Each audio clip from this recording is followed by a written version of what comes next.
Here we go, one video which I thought I'd like to show people in purchasing a van. That's the new 15 model, that's the 2008 model, just to give you a rundown what the differences are apart from the aesthetics from the outside. I just want to show you on the inside rear, room wise, and obviously just to show you what I've got in mind as much as anything else. Fairly normal, typical tradesperson, nothing too drastic on that. The colour of mine is what they call Tempest, if anyone wanted to know what that was. Also scratches quite easy actually, the slightest bit of bush and everything, it scratches quite easy at all. I'm surprised actually at that. But anyway, there it is, that's the side, that's the back, and that's the actual rear camera which I've got on mine. And mine is what they call the Business Plus model. Unfortunately I ended up with the Business without the Plus, and I'll come to that in a minute for you. Alloy wheels also ordered extra on this one, side repeaters on there, and obviously the interior, which is the bit we all like. Trying to remember it all if I can. I've quite a few upgrades when I've done it. Because it's a Business Plus, it comes with electric windows I think anyway. That also comes as standard fitting, which is quite a handy little thing. Do it on there.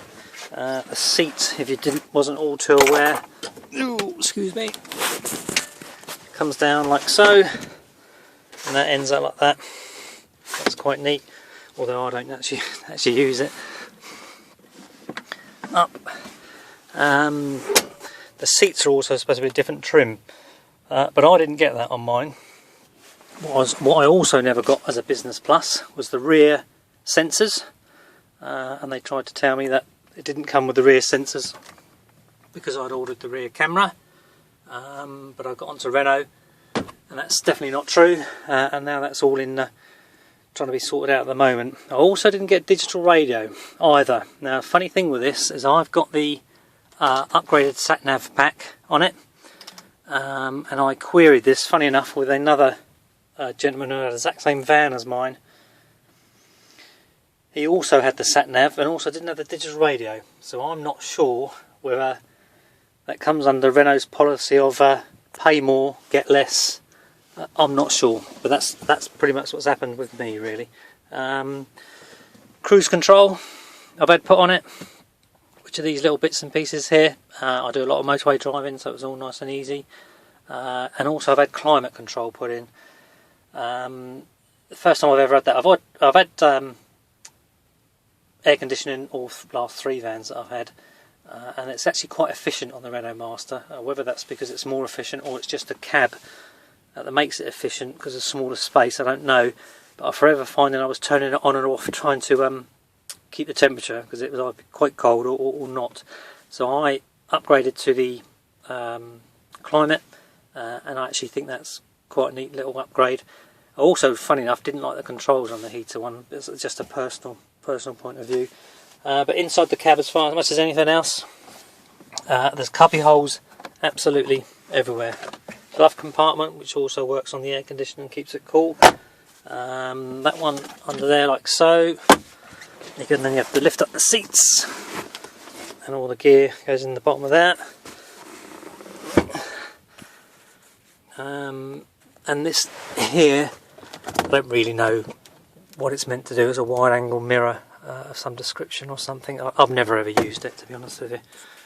And just let me plonk myself over here, go through the controls. Forget the keys. I know this is going to be a bit jaunty and goodness knows what else, but just to give you an idea of what's what, that does that every time you switch on. Oh, a little warning comes up, etc., and things like that. Just to go through the settings for you, that's obviously self-explanatory. It's all straightforward as far as that's concerned. Eco mode, I sometimes use that, sometimes don't. It does improve your fuel consumption, but it's a lot nicer to drive without it on, because it's more responsive to do it. So I'm a mixed bag with it really. Sometimes I use it, sometimes I don't. But as far as fuel consumption is concerned, I've done quite a long trip, say for 150 miles one way and 150 miles back, with it on and off. I think it gains around about an extra 3 miles per gallon from there. But I'm not sure what Renault give as miles per gallon in the book. I would suspect they give it something like a high 30s. But to be honest with you, you get nowhere near that. That's, just to give you an idea, 26.9, and that's really not much better than my 2008 model, to be honest with you. But that's the reason why I showed you on the inside, just to say that I'm normal type tradesman carrying weight and things like that. Now this little button here, stop start button, you can switch it off. It automatically comes on as soon as you turn the ignition off and on again, and you can turn it off if you want. It's so random as to when it works and when it doesn't work. I'm surprised it saves any fuel at all. I'd be surprised if it works more than 2 or 3 times a day for me. And well, I mean, it's just, I don't know whether it's because you get a lower tax on the actual vehicle itself. I've no idea if that's the reason, but it's actually almost hardly worth using, to be honest with you. It's such a small range that when it does, if, say, for example, if you've got your air conditioning on, it won't work because it doesn't want to cut that out because the temperature outside is too hot, and I assume vice versa in the winter if it's cold outside and you obviously then want the heater on the inside, it wouldn't cut the engine out either. So it's a bit something and nothing as far as that's concerned. Because I've got cruise control, I've got these little on-off bits here, plus minus, it all works quite well. I've got auto wipers, auto lights put on it, and I've also had cornering lights put on it as well. I've only ever just driven this in the summer really, so I've not really tried the lights out, so I'm not sure whether they work okay or not. Usual thing on here is headlights up and down. That I think is for soft ground. If you ever get stuck in it, I presume it limits the amount of torque to the wheels or something like that. Not really sure. Auto lights. Funny thing with these auto lights, I've owned 2 vehicles with auto lights, and I always think they're a little bit oversensitive. I would say these are a little bit undersensitive, as in a day like today, which is quite cloudy and overcast, they will come on, but I've had it where I've come on like today, bombing along a motorway, and it's chucking down with rain, and all of a sudden the lights go out, and then you manually override them. So it appears to be a little unsensitive for me as far as I'm concerned. Do it on there. Get back to the back there. If it's interest to you, you get this little remote control. I may have to take that off pause for it to work. 2 seconds. Appropriate adult because turn it down. Let's try again. There we go. And just obviously navigate to, and that just goes, and you can obviously that would be my home address. It just does it. It's got live updates. It connects to your phone via Bluetooth, and obviously you can put your iPod on there or whatever it is you've decided you want to use as far as that's concerned.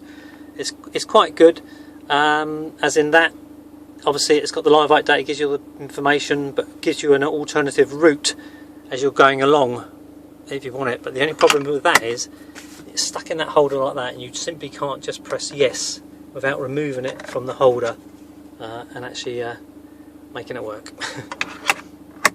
I think that is about it as far as it's concerned. The only additional thing that I've added to it is the running lights. Let me show you them, because I actually think that's the only thing missing off the Renault, and I've put these on, and I think it makes it look a lot smarter, a lot sharper. And that's the 215 Renault Master van. That's from a person that's used it a couple of months, just to give you an idea of what's what. I hope it's helpful for you. It's probably a bit jittery as far as video is concerned on it, but oh, that's the other thing I was meant to mention on you, the hill assist, which is quite cool. If you're on a hill, obviously you're braking, you've got your handbrake off, foot off the brake, and it will hold the vehicle for a second or so until you lift it off. All of these things all help if you're a driver, but to be honest, if you're an accomplished van driver, been driving a long time, it's neither here nor there. And a quick look on the camera, like so. And that's it, comes up like that. You do it on there. But I didn't get the parking sensors with mine, and I should have done, and that's now in negotiation with the actual Renault at the moment to sort it out. So if you're aware, and my advice would be, if you order a Renault van, and I've ordered 3, and each time I've got a Renault van there's always been something wrong with it or missing, I would personally, when the van's in the garage, go to the garage, check to make sure everything's with it before you sign on the dotted line to pick it up. It just saves aggravation, and then you're in a much stronger position, rather than what I done unfortunately was assumed it was all okay, changed insurance, registration number because I've got a personal plate over and things like that. So hopefully that's enlightened you slightly. I'll probably have missed something, I'll think about something afterwards, but just give you an idea. That's it. Cheers.